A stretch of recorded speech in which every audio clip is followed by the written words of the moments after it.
Mis hermanos, damos gracias a Dios por su palabra. ¿Recuerdan qué platicamos la semana pasada? ¿O ya se les olvidó? Digan la verdad. Ya se les olvidó.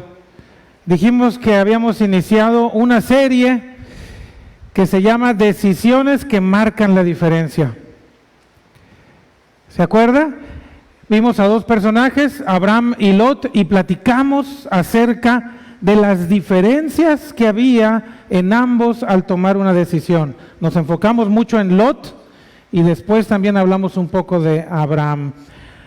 Déjeme orar para que el Señor hable a nuestros corazones a través de su Espíritu Santo. Bendito Dios, yo te ruego, Señor, que esta mañana, Señor, esta tarde, tu palabra, Señor, pueda sembrarse en nuestro corazón, en nuestra mente, Señor, trayendo esperanza, Señor, enseñanza en cosas que tal vez debamos disciplinarnos. Te ruego, Señor, tu misericordia en el nombre de Jesús. Amén. Fíjense que hace muchos años escuché la historia de un artista que deseaba hacer un monumento de piedra muy especial. Se preparó, consiguió esa gran roca, habló con su maestro, le dijo: ayúdame a hacer esto que tengo en mi mente, la mejor escultura de todos los tiempos, una gran roca. Y le dijo el maestro: este es el dibujo, este es el plan, toma tus instrumentos, afílalos y empieza a golpear. Y él agarra su cincel y empieza a golpear la roca. Empieza a darle golpecitos despacio y empieza a darle forma. Y estaba tomando una forma tan preciosa que el maestro estaba admirado. El alumno debía de estar muy concentrado, pero llegó un momento en el que dio un mal golpe y la piedra se rajó.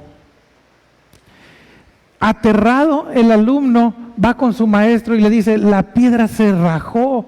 ¿Por qué?, le dijo el maestro, y va y mira que tenía una rajadura que era imposible de reparar.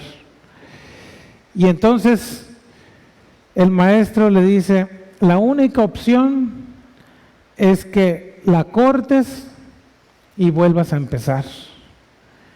Y entonces vuelve el alumno a hacer el mismo trabajo, con más paciencia que antes, con más dedicación, y después de muchos días de estar trabajando, vuelve a dar otro mal golpe. Se descuidó y golpeó la roca inadecuadamente. El maestro le dice: no hay remedio, tienes que cortarla otra vez. Cuando la roca fue cortada, y para no hacerles larga la historia, la escultura fue terminada, ya no fue aquella gran escultura que estaba en la mente de ambos. Fue una escultura promedio, muy linda, un gran trabajo, pero ya no tuvo el impacto que tendría al haber sido planeada como la escultura más grande del mundo. Estudiando el mensaje, pensé que nuestras vidas son muy similares a esta historia. Cuando usted nace, Dios tiene para usted un excelente plan. Dice la Biblia: tengo pensamientos de bien para ustedes y no de mal. Dios decide que usted tendrá una excelente vida, llena de cosas buenas y prosperidad. Pero usted empieza, a través de su crecimiento, a tomar decisiones. Y cada vez que toma una decisión, es un golpe que está usted dando a la escultura de su vida. Hay decisiones que definitivamente trastornan nuestras vidas. Y del gran plan que tenía Dios para usted, termina cada vez más pequeño, más sin importancia. Mucho depende de las decisiones. Y esta mañana quiero que platiquemos acerca de la decisión que tomaron dos personas en la Biblia. Quiero que hablen sus Biblias en Génesis capítulo 25.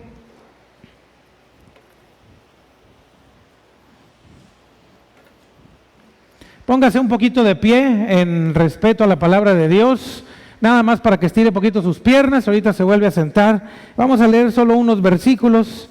Miren qué interesante. El versículo 20 del capítulo 25. ¿Está listo? Diga sí. Sí, muy bien. Dice, y era Isaac de 40 años cuando tomó por mujer a Rebeca, hija de Betuel, arameo de Padán Aram, hermana de Labán arameo. Y oró Isaac a Jehová por su mujer, que era estéril. Y lo aceptó Jehová y concibió Rebeca su mujer. Y los hijos luchaban dentro de ella. Y dijo, si es así, ¿para qué vivo yo? Y fue a consultar a Jehová. Y le respondió Jehová, 2 naciones hay en tu seno, y 2 pueblos serán divididos desde tus entrañas. Un pueblo será más fuerte que el otro pueblo, y el mayor servirá al menor. Cuando se cumplieron sus días para dar a luz, he aquí había gemelos en su vientre. Y salió el primero rubio, y era todo velludo como una pelliza, y llamaron su nombre. Después salió su hermano, trabada su mano al calcañar de Esaú, y fue llamado su nombre Jacob. Y era Esaú de edad de 60 años cuando ella los dio a luz. Y crecieron los niños, y Esaú fue diestro en la casa, hombre de campo, pero Jacob era varón quieto que habitaba en tiendas. Y amó Esaú porque comía de su casa, mas Rebeca amaba a Jacob. Pueden sentarse, mis hermanos.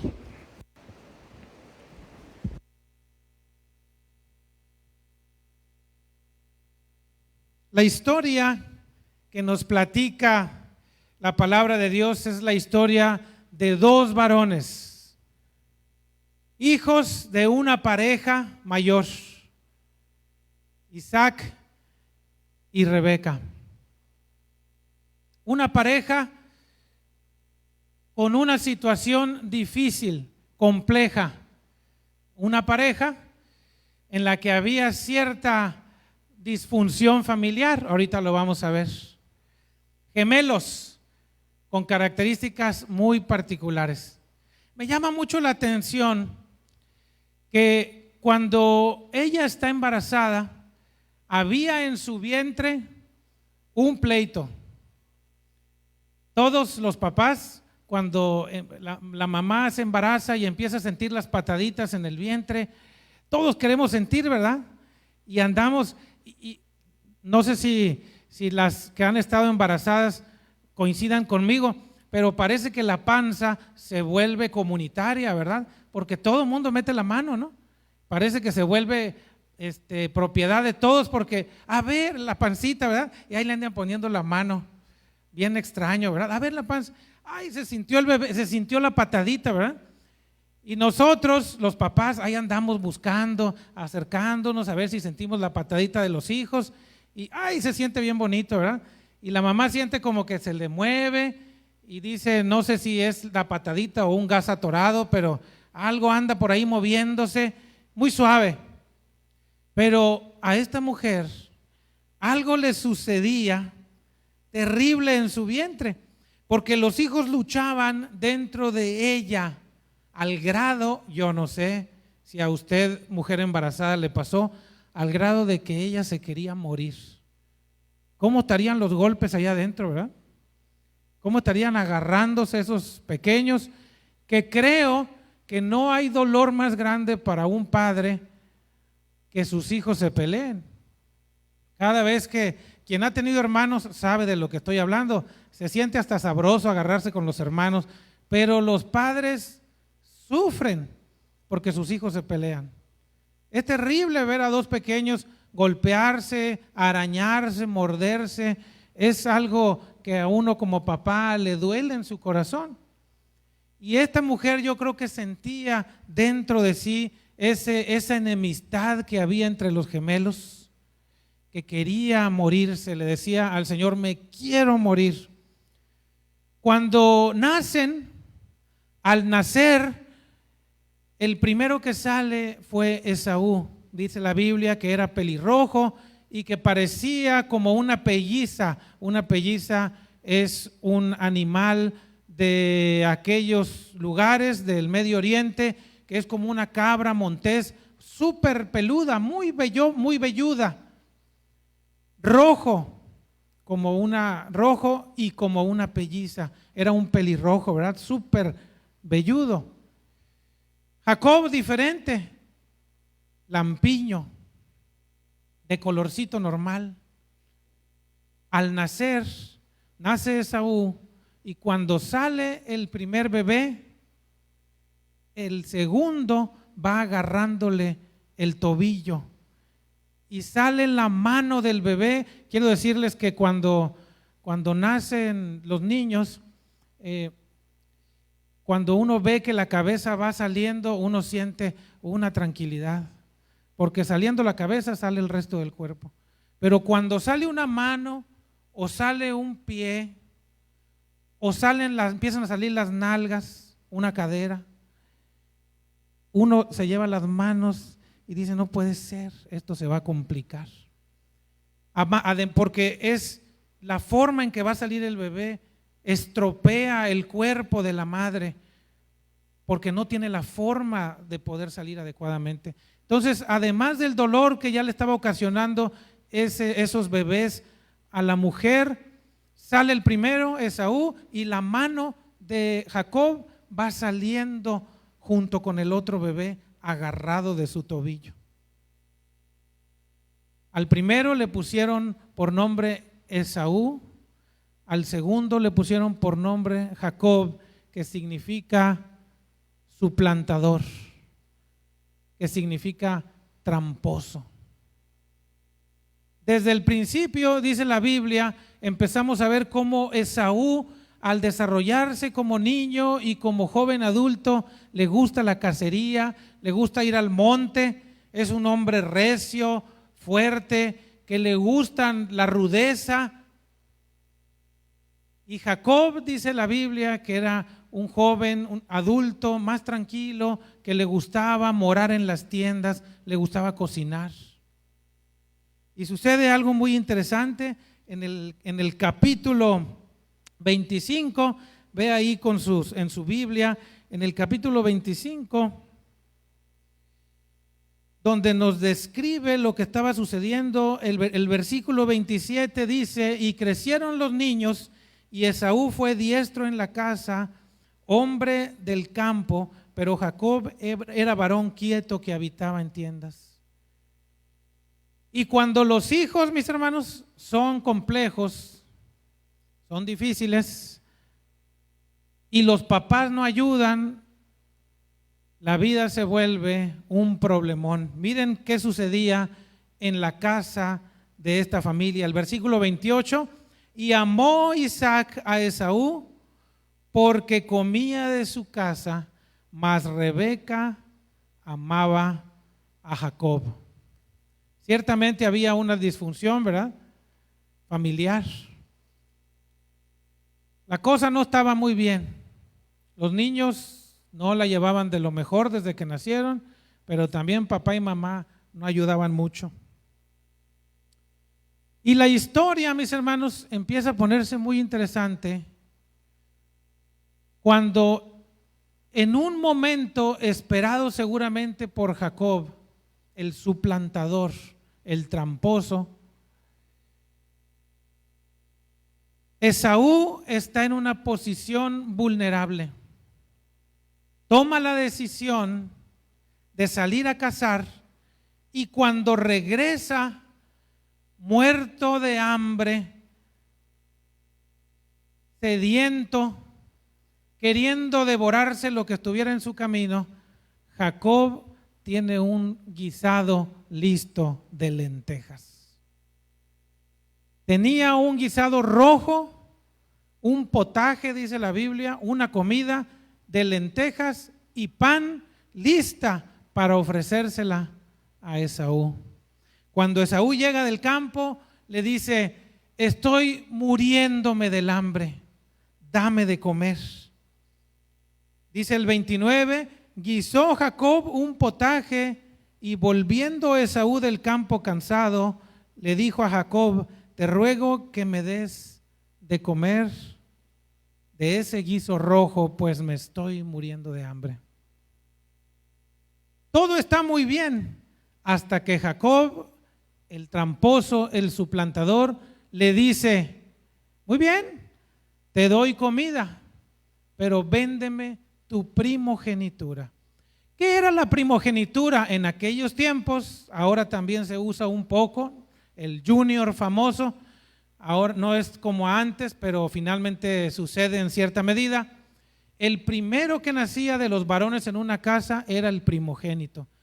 El primogénito heredaría el doble de lo que heredaban los demás. Si todos iban a recibir 1,000 pesos de herencia, el primogénito recibiría 2,000 pesos. El doble. Si todos recibirían 10 vacas de herencia, el primogénito recibiría el doble, 20 vacas. Esa era la importancia de la primogenitura. Pero había además de eso una importancia espiritual, porque el padre de familia bendecía al primogénito y le daba bendiciones espirituales. Le decía que tendría siervos y siervas, hijos, tierras, ganado, riquezas. Y Jacob, que sabía de qué se trataba, deseaba ser el primogénito. Aquí la cosa se pone interesante porque cuando Jacob le pide a Esaú su primogenitura, la respuesta que Esaú da es tan triste. Miren con sus propios ojos en la palabra de Dios. Dice el 31, versículo 31 del capítulo 25 de Génesis: y Jacob respondió: véndeme en este día tu primogenitura. Entonces dijo Esaú: he aquí, yo me voy a morir. ¿Para qué pues me servirá la primogenitura? Y dijo Jacob: júramelo en este día. Y él le juró y vendió a Jacob su primogenitura. Entonces Jacob dio a Esaú pan y del guisado de las lentejas, y él comió y bebió y se levantó y se fue. Así menospreció Esaú la primogenitura. Mis hermanos, la enseñanza de hoy se basa en la importancia que usted y yo le damos a las decisiones. Hay decisiones que cambiarán nuestras vidas. Usted y yo tomamos decisiones en base a lo que sentimos en nuestro corazón, a nuestras prioridades. ¿Se acuerdan que el domingo pasado hablábamos de que donde está, dice la palabra de Dios, el Señor Jesús nos enseñó: donde esté vuestro corazón, donde esté vuestro tesoro, ahí estará vuestro corazón? Y miren, las decisiones que tomamos tienen que ver a veces con nuestras pasiones. Esaú, al tomar esta decisión y vender su primogenitura, vendió un gran privilegio, lo cambió por un plato de lentejas. Digo, a mí me gustan las lentejas, no son una cosa súper favorita, pero si le hubiera echado un pedacito de, no sé, de carne asada, algo que tuviera más sustancia, pues diría, bueno, pues lo tuvo mejor, ¿verdad? El cambio, no sé, algunos camarones, algo que a usted le guste, un plato de lentejas.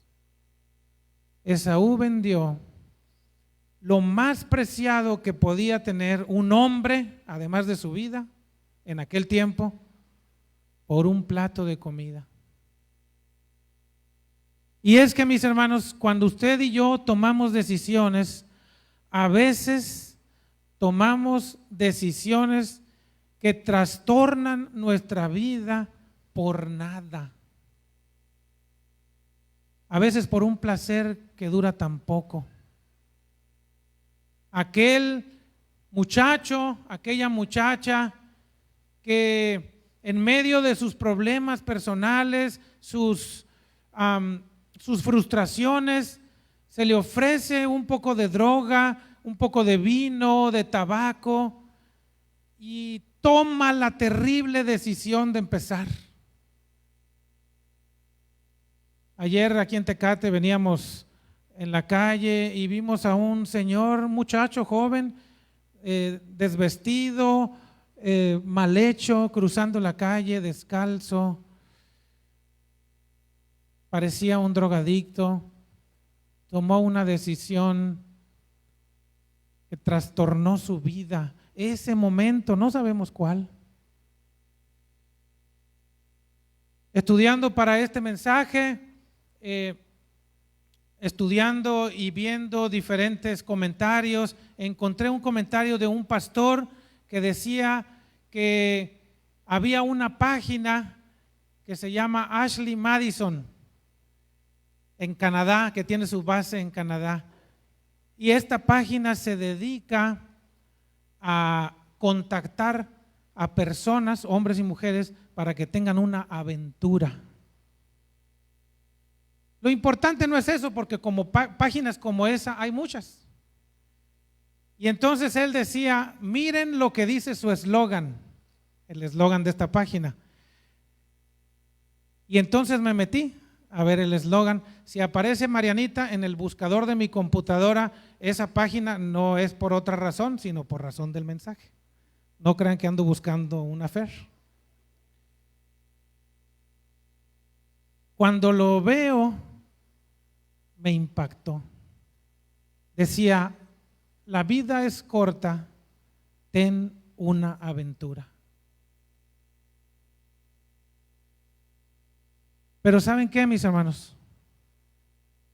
Las malas decisiones no solo trastornan nuestra vida, sino la vida de nuestros hijos, de nuestros nietos y de sus hijos y los hijos de sus hijos.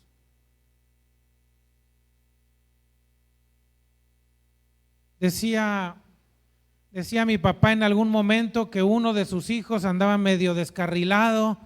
Yo me acuerdo que le dije, déjalo, papá, que él haga su vida. Y él me dijo, sí, si así fuera tan fácil como tus palabras, pero nos causa tanto dolor a los papás las malas decisiones de los hijos. Esaú, por su pasión, podía más su hambre, el deleite de su carne, que ese regalo que ya Dios le había dado, que era su primogenitura.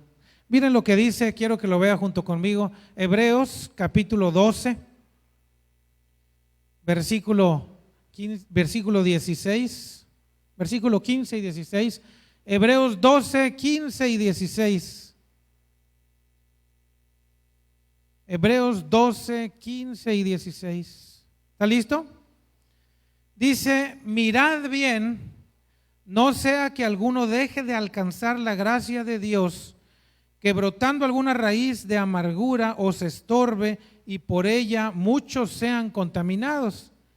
Luego dice el 16, no sea que haya algún fornicario o profano como Esaú, que vendió por una sola comida su primogenitura.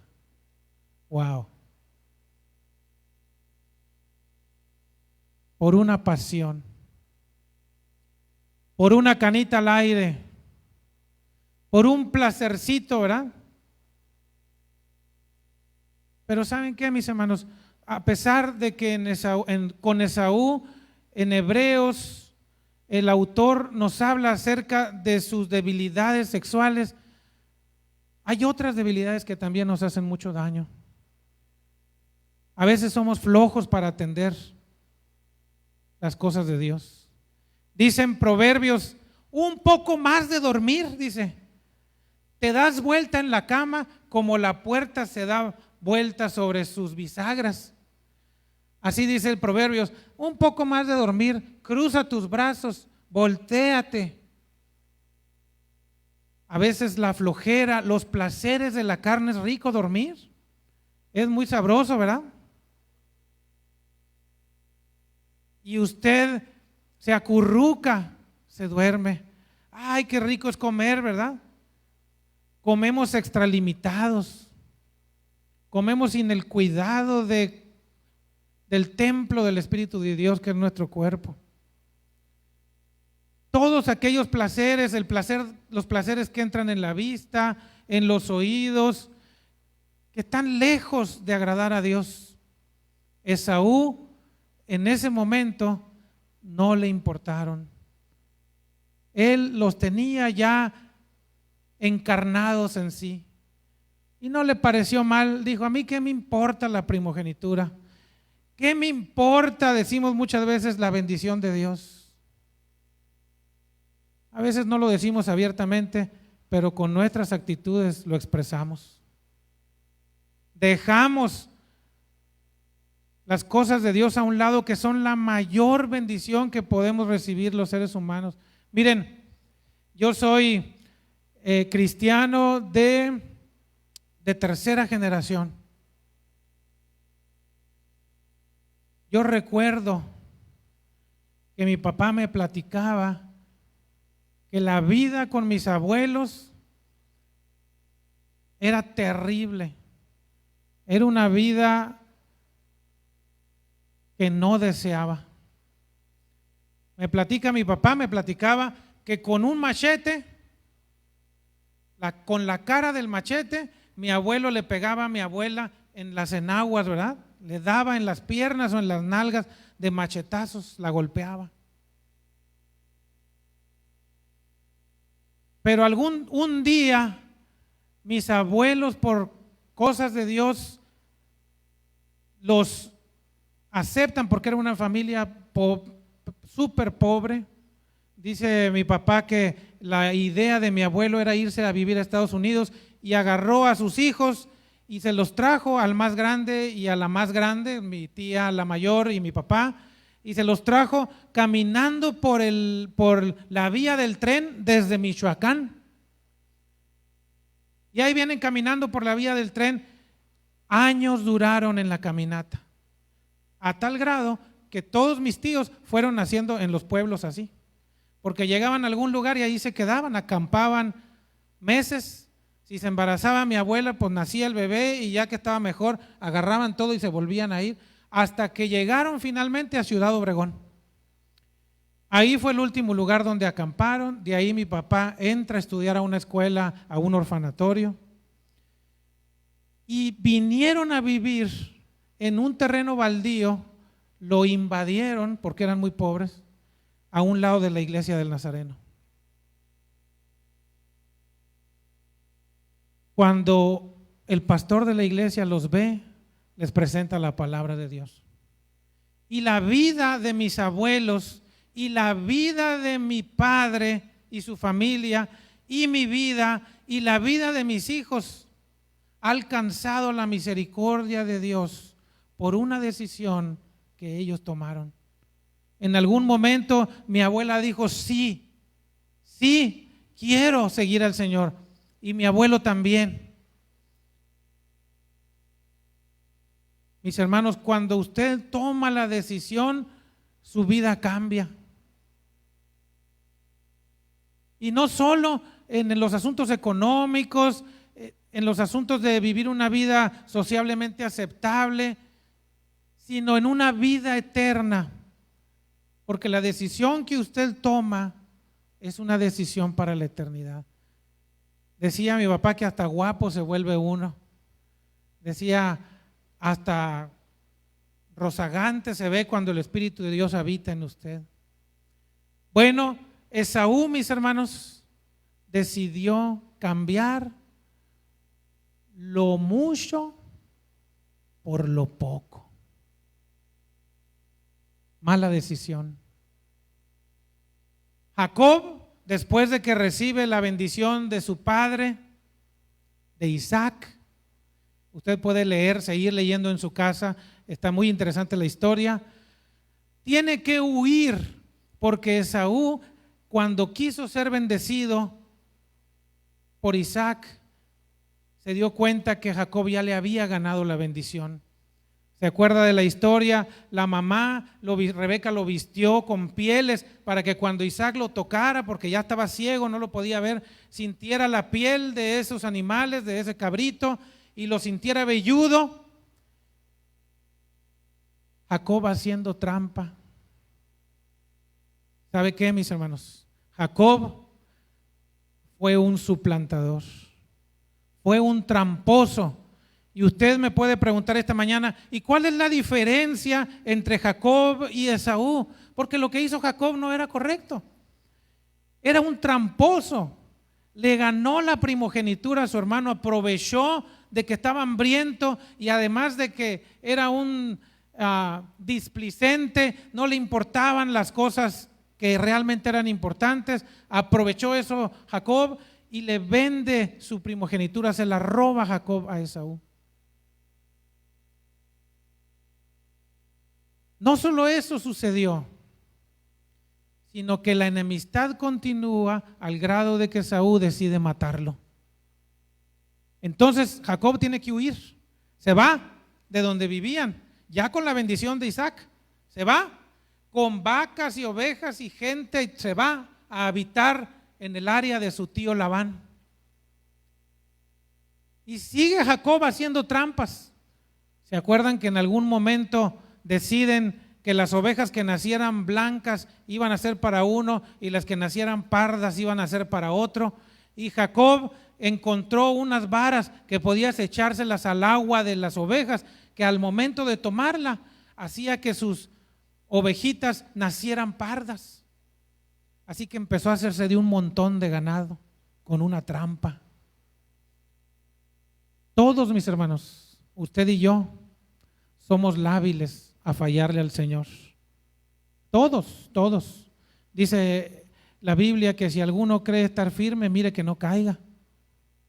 Había un fariseo que Jesús nos lo contaba, que decía, miren cómo soy limpio y santo, perdona, oraba, ¿verdad?, en una esquina y decía, qué bueno que no soy como todos esos pecadores, soy santo, ¿verdad? Pero lo cierto, mis hermanos, es que todos estamos muy cerca de fallarle al Señor, porque somos lábiles. Pero lo importante aquí es la actitud de Jacob, después de que pasa mucho tiempo siendo el engañador, siendo el tramposo. Miren lo que sucedió. Vamos otra vez a Génesis, mis hermanos.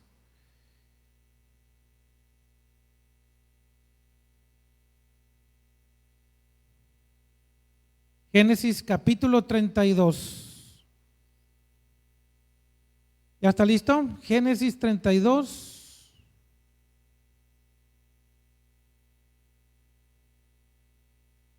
Versículo 22.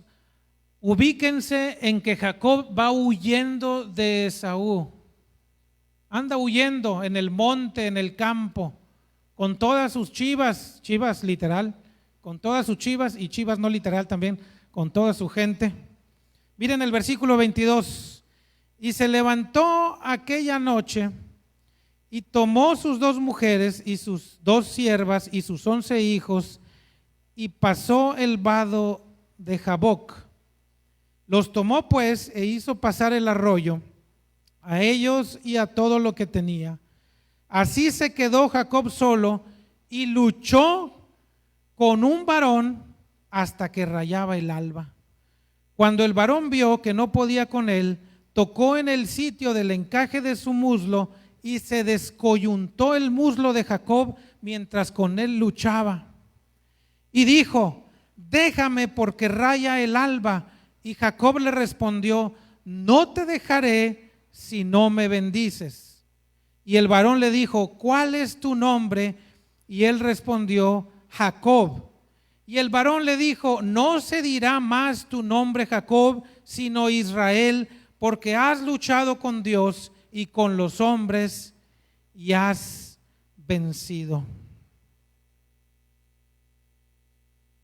El tramposo, mis hermanos, el suplantador, Jacob el engañador, llega un momento en su vida que toma una decisión que es un parteaguas en su humanidad. Encuentra un ángel de Dios y empieza a luchar con él. Yo me imagino que Jacob lo agarró, él dijo: este no es cualquiera, es un ángel, porque ya se había encontrado Jacob anteriormente. Cuando usted lo lea, lo va a mirar con ángeles. Y cuando él lo ve, pasan sus mujeres el lago, el río, y él se agarra de este hombre, se aferra a él y empiezan a luchar. La lucha era terrible al grado de que el ángel saca su espada y se la encaja en el muslo, en la coyuntura. Imagínense el dolor que debió de haber tenido Jacob. Y la pierna se le zafa y ya andaba una pierna suelta, y trataba él de aferrarse con sus fuerzas, y el ángel quería que lo soltara y él decía: no te soltaré hasta que me bendigas. Jacob entendía que estaba con un ángel. Y esta es la parte preciosa, mis hermanos, que esta mañana yo quiero que se lleve en su mente. El ángel le pregunta: ¿cómo te llamas? Y la respuesta de él es: el suplantador. Me llamo Jacob. El engañador, el mentiroso, el tramposo. Mi vida ha estado llena de mentiras, he hecho muchas trampas. Y el ángel, mis hermanos, en ese momento le dice: ya no te llamarás Jacob, ahora tu nombre será Israel.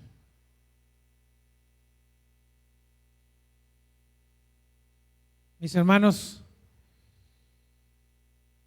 usted y yo queremos la bendición de Dios, pero ¿sabe qué? Tenemos que luchar por ella.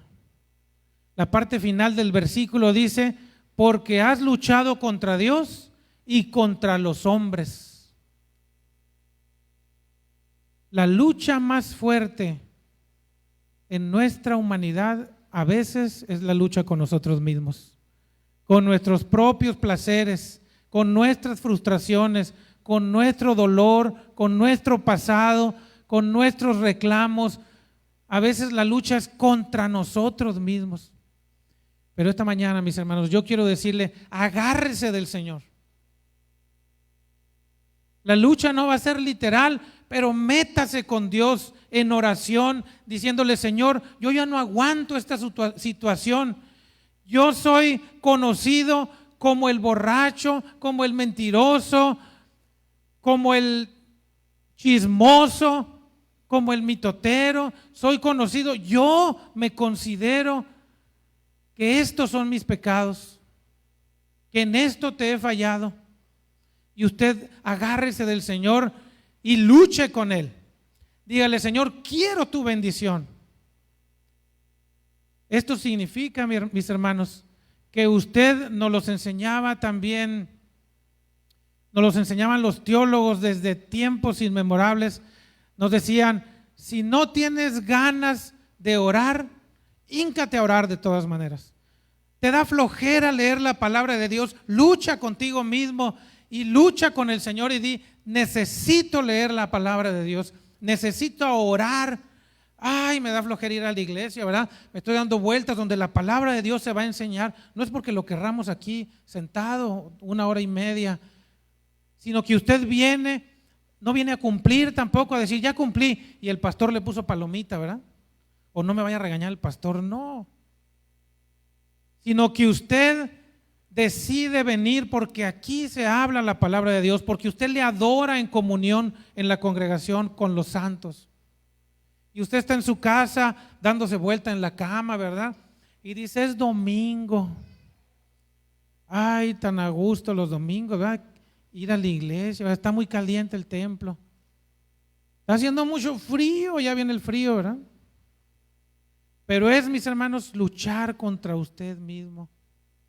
Ya les encantan, mi suegra me platicaba que le encantaban las novelas, ¿verdad? Era un vicio. Pero el Señor ya la perdonó, ¿verdad? Ya no ve televisión. Ahora ella abre su Biblia, lee la palabra, cuando se enfada se pone a pintar, hace cosas que permiten que su espíritu y su comunión con Dios pueda crecer. Habrá cosas que tenga que dejar, el Facebook, las novelas, cosas que no le agradan a Dios. Tiene que luchar contra usted mismo y con Dios, aferrándose a sus promesas, a su palabra. Déjeme orar por usted. Póngase de pie.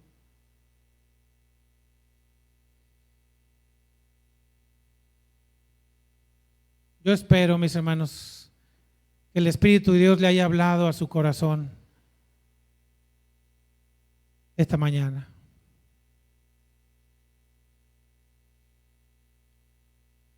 Vamos a orar rogándole al Señor que tenga misericordia de nosotros y que su relación con Él crezca, se afiance, permanezca, porque las decisiones que tome no lo van a afectar nomás a usted, afectan a sus hijos, a los hijos de sus hijos, a sus generaciones. Dice la palabra de Dios en Éxodo, dice que la maldición para los que aborrecen a Dios puede alcanzar hasta 4 generaciones. Pero la bendición para los que aman a Dios, hasta 1000 generaciones. Qué generoso nuestro Dios. Bendito Señor. Esta mañana, Señor, bendigo tu nombre. Te agradezco, Señor, tus cuidados para nuestras vidas y porque nos hablas, Señor, a nuestro corazón, recordándonos la importancia, Señor, de ser cuidadosos al momento de tomar decisiones, muchas de ellas de vida o muerte, que no nos afectan solo a nosotros, sino afectan a nuestros hijos, a nuestra familia, a los hijos de nuestros hijos. Permítenos ser sabios, Señor, tomando las correctas decisiones para que hagan la diferencia, Señor, en nosotros. Bendigo tu nombre, Señor, el nombre de Jesús. Amén y amén.